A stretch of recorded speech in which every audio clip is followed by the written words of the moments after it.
Bueno,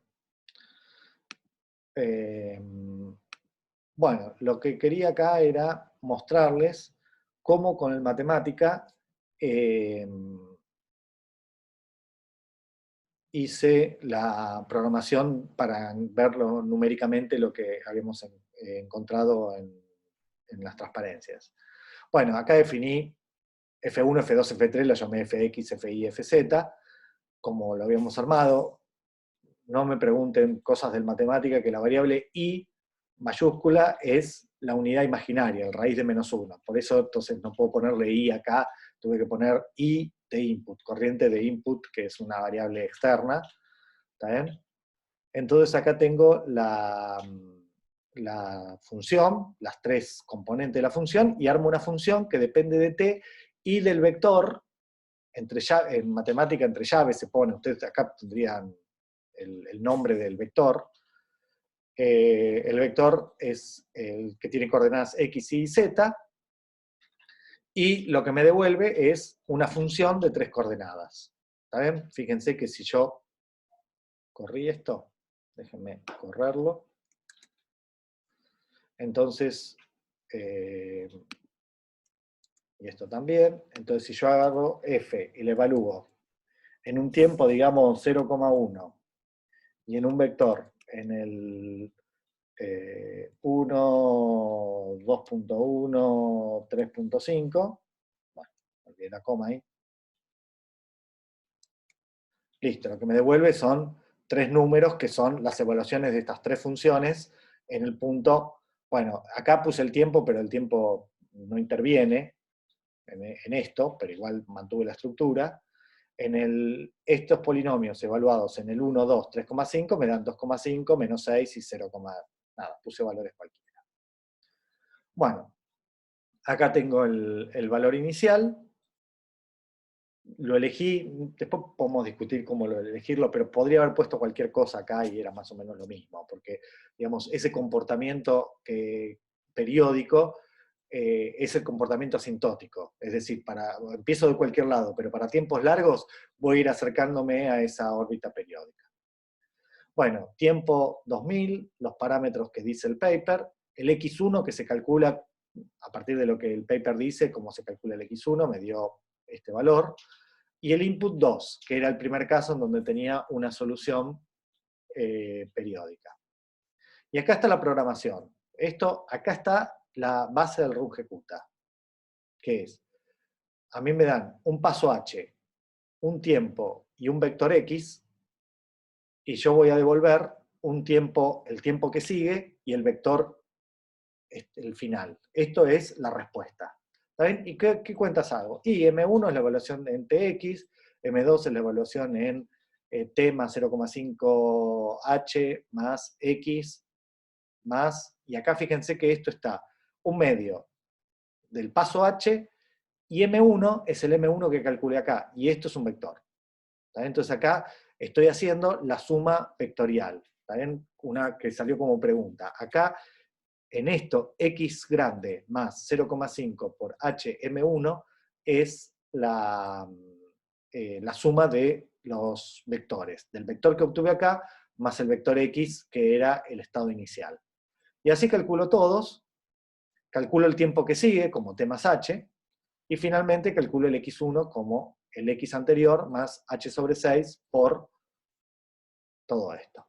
En matemática no hace falta, acá podría poner o no un porcentaje, un signo de multiplicación, pero da exactamente lo mismo. Matemática, cuando yo tengo dos variables así puestas, piensa que es la multiplicación. ¿Saben? Como el lenguaje, por eso, el lenguaje matemático. Y acá lo que digo es, tomo un paso de 5 milésimos, y el número de pasos es la parte entera del tiempo final sobre h. Este floor es la parte entera, ¿no? Entonces, digo, porque si esto me da fraccionario, bueno, yo tengo que tomar un número de pasos que es entero. Entonces convierto en entero el tiempo que tengo que avanzar sobre h, que en este caso da 400.000.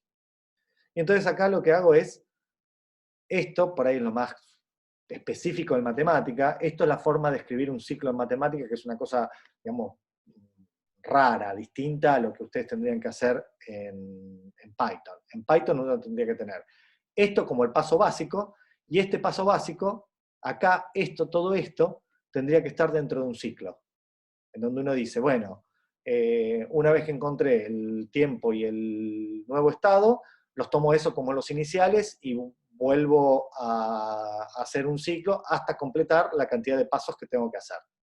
¿Está bien? Esto sería lo que está dentro de un ciclo para programarlo en Python.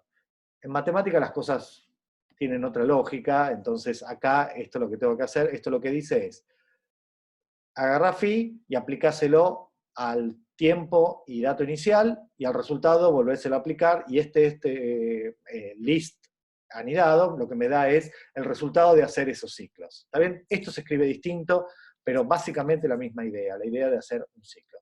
Y fíjense que acá, si voy a correr todo esto, aunque nos lleve un tiempo, nos va a llevar 76 segundos. ¿Está bien? Que es lo que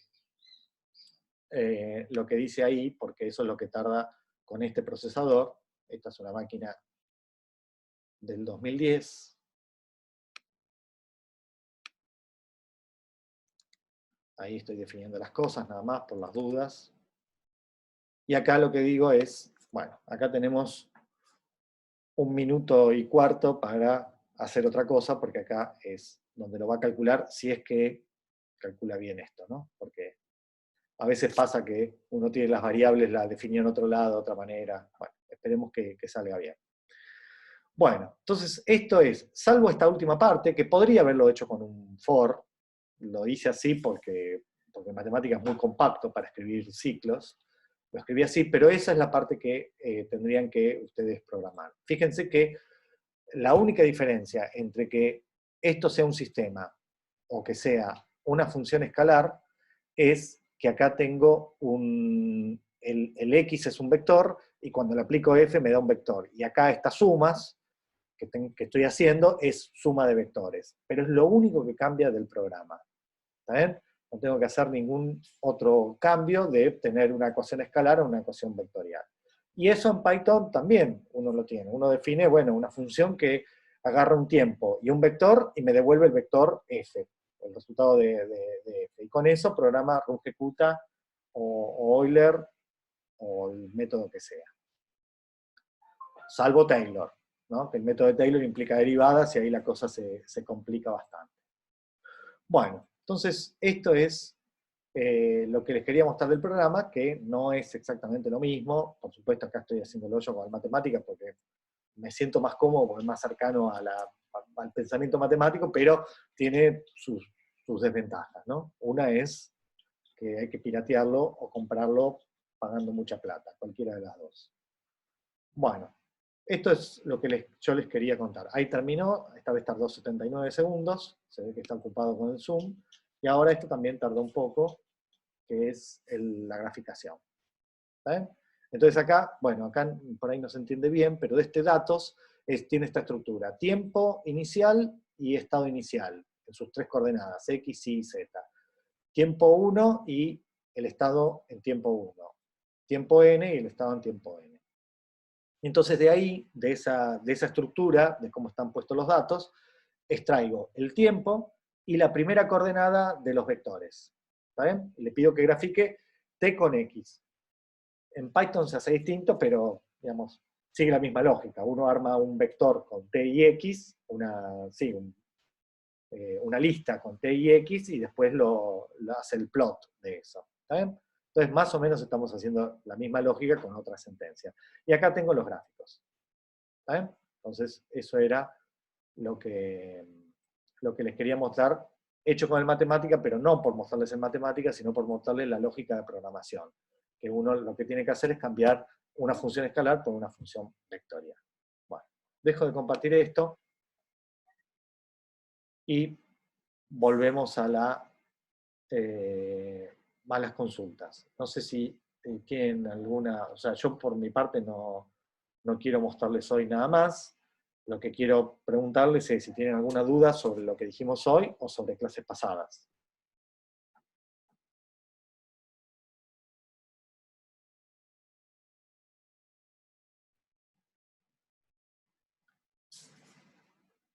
El silencio es que está todo bien.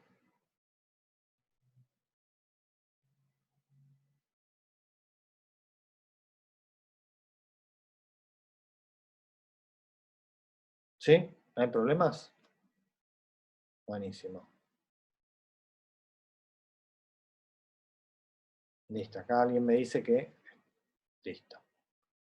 Bueno, entonces yo ahora paro de grabar porque... Listo. Hagamos una cosa.